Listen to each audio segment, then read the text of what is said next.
Bismillahirrahmanirrahim. Assalamualaikum warahmatullahi wabarakatuh. Perkenalkan, nama saya Nur Fadila Rahman, NIM 7020121044. Di sini saya akan memaparkan materi mengenai integrasi metabolisme.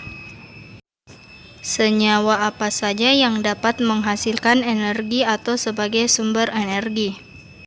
Senyawa penghasil energi yaitu glukosa, asam lemak bebas, triasilgliserida, keton tubuh, asam amino, laktat, gliserol, dan alkohol.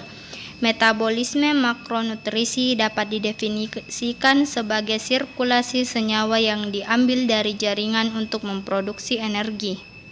Adapun pertanyaan selanjutnya yaitu, adakah hubungan antara metabolisme karbohidrat, lipid, dan protein?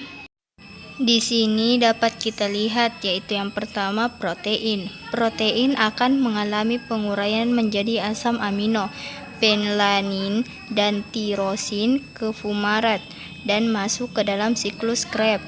Metionin dan valin akan berubah menjadi suksinat dan masuk ke dalam siklus Krebs.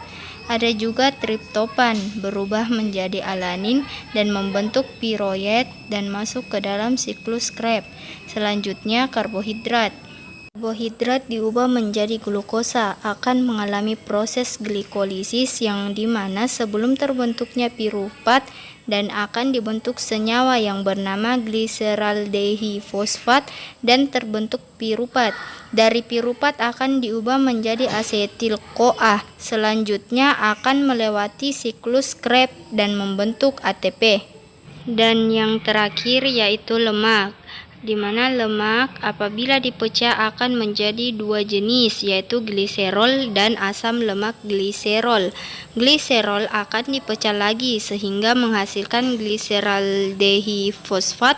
Otomatis gliserol akan masuk ke dalam proses glikalisis, sedangkan asam lemak harus mengalami beta oksidasi dan menjadi asetil-CoA, kemudian langsung membentuk siklus Krebs dan membentuk ATP. Selanjutnya pertanyaan mengenai bagaimana proses metabolisme karbohidrat di hati, bagaimana proses metabolisme protein di hati, dan bagaimana proses metabolisme lipid di hati. Nah, inilah proses metabolisme karbohidrat di hati. Di sini kita dapat lihat yaitu liver glikogen.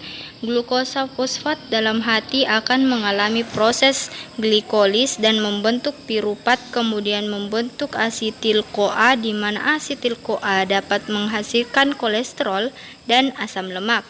Dari asetil-CoA menuju ke siklus Krebs dan menghasilkan energi atau ATP.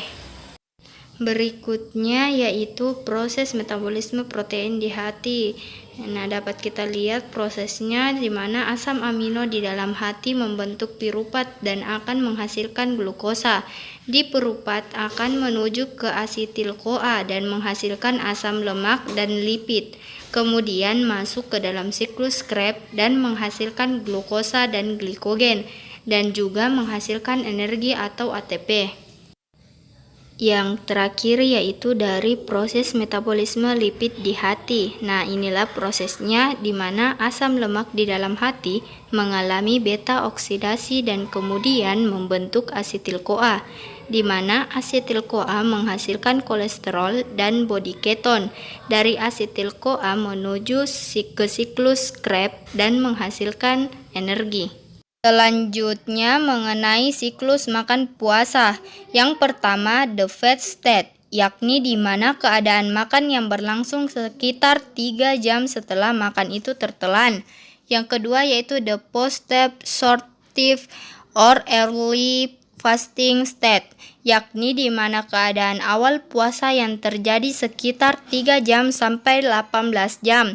Yang ketiga yaitu the fasting state, yakni di mana keadaan puasa yang berlangsung kira-kira 18 jam sampai 2 hari. Dan yang keempat itu the starvation state or long term fast, yakni di mana keadaan kelaparan atau puasa dalam jangka waktu yang panjang yang berlangsung selama beberapa minggu. Nah, itulah tadi penjelasan mengenai integrasi metabolisme. Sekian dari saya. Wassalamualaikum warahmatullahi wabarakatuh.